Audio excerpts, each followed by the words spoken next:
Today I'm here to talk about the science fiction fantasy I've been reading recently and also loving, which is great to see. A lot of these books are ones that I personally recommend, ones that really work for my specific reading tastes, and it's great to see some sci-fi new releases that are really ticking those boxes. I think a lot of you will enjoy them as well, and let's get started. So let's start off by talking about the sci-fi novella that I was just alluding to, and that is Volatile Memory by Seth Haddon, and this is one that is set in this future where there is artificial intelligence that are described as mass. Essentially, they have their intelligence drawn from an actual person. However, they're not meant to continue to have the memory or the identity of that person. However, in this case, something has gone wrong, and so you have this artificial intelligence who remembers the person they were and very much are tied into that emotional reality. And so we follow them in this future where they are trying to grapple with all of that. There are other external factors they're dealing with, and it's such a short book. I really just don't want to give away all the plot. I feel like the book itself gives away way more than you need to. A big thing to note is that this book is told in a particular style. It is a second person narration, and I know that a lot of you do not care for that narration style. It can be very hit or miss, heavy on the miss for a lot of readers. I can like it in the right situation with the right purpose behind it, and in my opinion, in this book, it's intentional. It's not a gimmick, but rather something that makes sense within the confines of this book, where you have someone whose identity is almost misplaced, where they are seeing themselves and their consciousness in a way that they're almost looking at it from the outside, from this different perspective. So I'm someone who does love things like the Broken Earth trilogy and feel that that narration worked there. If you feel the same and are open to second person narration, highly recommend this book. Again, given the conversations around personhood, the tying of an identity to a ship itself, and really looking at some different aspects in terms of, again, their personal identity and who they are. I think that it ties into a lot of themes that I really love within ancillary justice and its sequels, and so I do recommend this one. It is emotional and powerful, and I tend to really like novellas when they're done well because there is no fat, there is nothing that you would edit out. It's such a short book, but packs such a surprising punch because every paragraph, every section is meaningful, pushes the story forward, and really is very clear in terms of what the author is trying to do in a short number of pages, and in my opinion, executes really well. Highly recommend this one.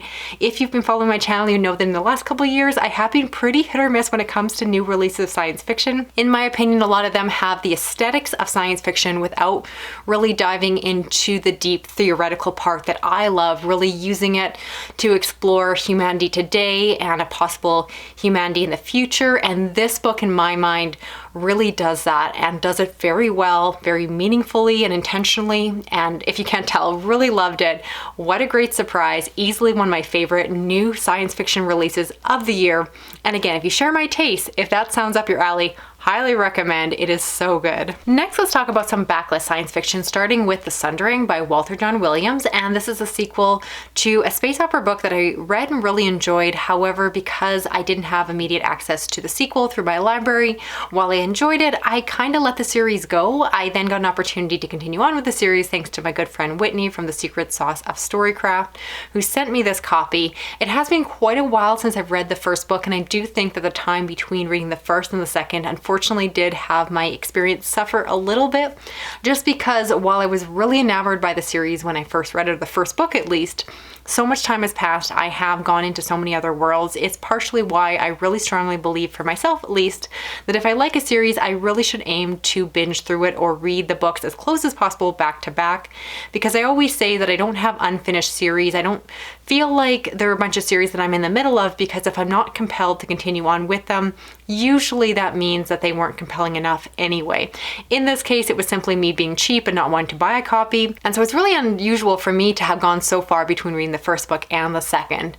And so despite not loving it as much as I wanted to, it still was a really strong sequel and really does stand on its own. So it's a space opera story. It can't really spoil too much. I don't want to say what happened in the first book, but just know that it's set in a far-flung future. I like that this one is not just centered around humans, but there are other aliens that exist and are not human in nature. So you have these others with their own societies, their own cultures, their own rules, very much vying for space in this uncertain future. If you love those aspects where it is the far-flung future where things are not simple or straightforward, and you very much have these tensions in terms of both military and the political pushing back between these different groups, I thought it was really well done. Again, I really enjoyed this one. I think just too much time had passed for some of my excitement from the first book to carry into this one, but it's still confirmed. I really think this is a great writer. I want to read more by him, and I'm really grateful that I got an opportunity to go into the sequel. So thank you so much, Whitney. It was a very thoughtful book to send. Next up, we have Blue Earth Remembered by Alastair Reynolds, the first book in a trilogy that I definitely mean to continue on to as soon as possible because I really enjoyed this first book. This is set, I believe, 150 years from now, or at least that's where the book starts, where you find out that the different countries within Africa have become the superpowers of the world. They are the most technologically advanced, and so we follow this particular family who, again, are within the story are embarking into space, and so we follow them through the generations as they are moving from being centered around Earth to the space opera adventure that continues on from there.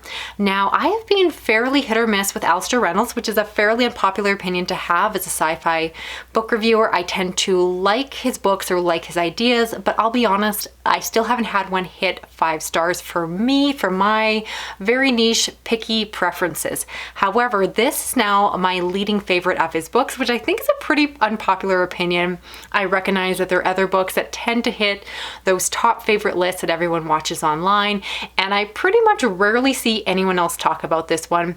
For me, I just got really enraptured and engrossed in the story, largely focused around the characters who I found to be all quite interesting. This story just felt very reminiscent of the story of Black Panther through the Marvel universe with Wakanda, and certainly it's not referencing that alternate world, but very much imagining again a forefront African culture that is leading the progression into space travel. And you have, again, very fleshed out, fully realized characters at the center of the story, which is largely my issue or criticism with a lot of his other books, is I feel like you often have some very stilted characters, in my opinion, when it comes to those that are the main characters. They tend to be those characters that to me feel like very generic spacefaring individuals that tend to lack some of the nuance and personality that I find makes characters interesting. Instead, you have the dynamics between the family.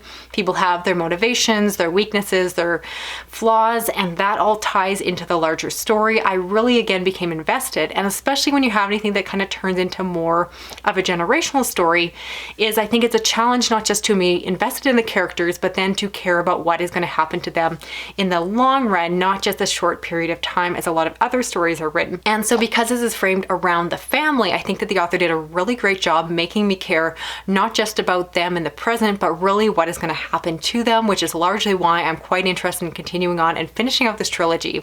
So again, I personally recommend it for those of you perhaps that are like me, that are a little bit more hit or miss with Alastair Reynolds, that find themselves struggling sometimes to connect with stories if you don't connect with the characters, even if the author has amazingly interesting ideas and world building surrounding those characters. For me, this was the full package. Really enjoyed this one, highly recommend it, and again, definitely continuing on, so I'll report back as I read the later 2 books. Now, switching over to fantasy, let's talk about the Jasad Crown by Sara Hashem, and this is the second book in a duology. So first off, I love the fact that this epic fantasy series does not suffer from middle book syndrome, because there is no middle, there is only a strong start, and in my opinion, an even stronger end. This is a case where I liked the first book, but it didn't really stick with me. It didn't become a favorite of the year, but I still gave it a good rating. This is one where the second half of the book really builds, and I felt like the author brought more to the table and clearly had more to say.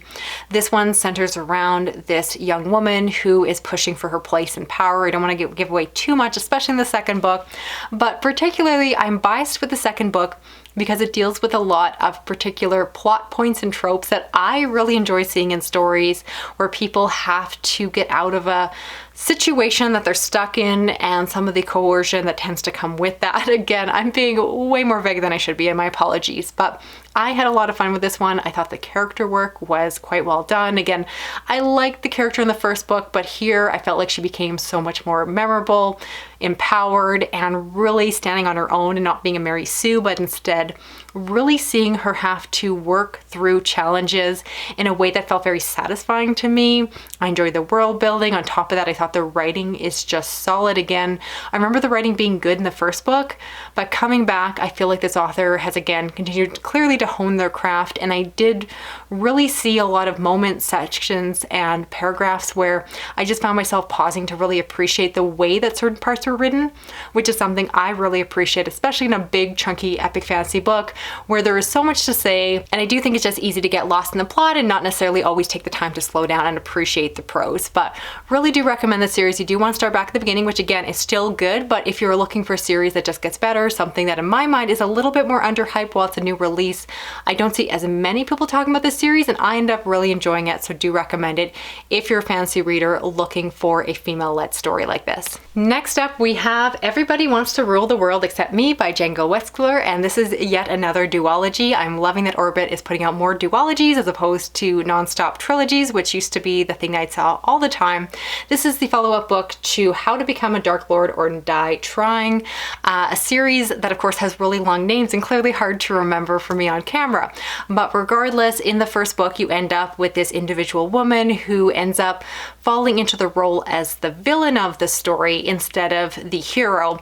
And so we deal with that in the first book, and then this second book continues on with that. While it is all positioned around following the story from the perspective or protagonist of the villain, I want to be clear that this is a very soft take on a villain. So if you're someone who likes to read really dark stories told from the perspective of really dark, messed up people, that is not what the series is trying to do. Instead, it really is just kind of turning it into a little bit of a joke. It's a little bit silly where you have someone who is a good person but trying to fulfill a villainous role that they are placed into, and this book continues on with that. Personally, while I enjoyed the first book, I felt like it could have worked as a standalone just because my preference for books leans towards something a little bit more dark and serious, and while I thought it was a funny twist on the usual fantasy tropes, I didn't feel like it necessarily justified a second book. That being said, I felt like the second book was very consistent with the first in terms of the tone and jokiness, all of that.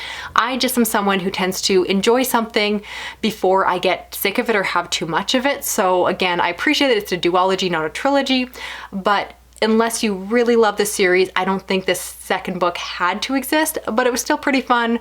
Definitely something that, again, depending on your taste for some fun escapist reading, you might enjoy a little bit more than I did. And I also read King of Assassins by R.J. Barker, which finishes out the series that I started. I really want to say thank you to the subscriber who kindly sent me all 3 books along the way and really turned me into a fan of this author's work. I just think that this author is great at writing good characters, good plots, and just, again, the kind of story that's enjoyable to read and still having prose that are clearly thoughtful and put together, and again, not sacrificing one aspect of the book for another.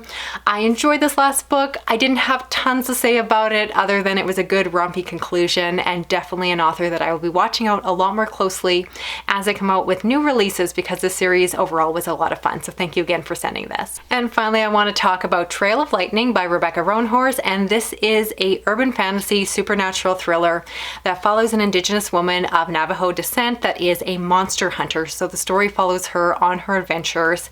And I don't read a lot of urban fantasy, largely because it tends to twist into the romantic genres that are not normally my thing, although I certainly have my exceptions, as everyone does. But instead, this one is really dark and also quite gruesome, and I really did enjoy the Indigenous aspects too. They're very much focused around these Native American tribes, some of them that I personally am less familiar with as a Canadian, and so I really did enjoy those aspects to it. And again, this dark is brutal with a great ending, solid character work, and the writing itself, again, I always appreciate a book that in my mind the author could get away with very simple prose. It's going to be very dialogue heavy, lots of action on the page, but clearly the author still took the time to spend and consider how to write the story as most interestingly and engagingly as possible. If you just read the first paragraph or the first chapter, you can see what I mean, because again, the book starts out very strong and it really stays with that consistent writing throughout that again is very descriptive, very thoughtful, and again, really left impression on me. Great surprise of the year, new favorite backlist title for 2025. Very likely going to show up on my end of the year list because I loved it a lot, and again, I think a lot of you who share my taste will likely love it as well. So that's it for this video here. I'd love to know the books I talked about, which ones are you planning on checking out for yourself, and I'd also love to hear what else are you reading. Let me know down below and we can talk in the comments there. If you're new to my channel, do hit that little subscribe button, hit the little notification button so you never miss a video. If you enjoyed this, give me a thumbs up, drop a comment, even just an emoji, and otherwise I'll talk to you again soon. Okay, bye-bye.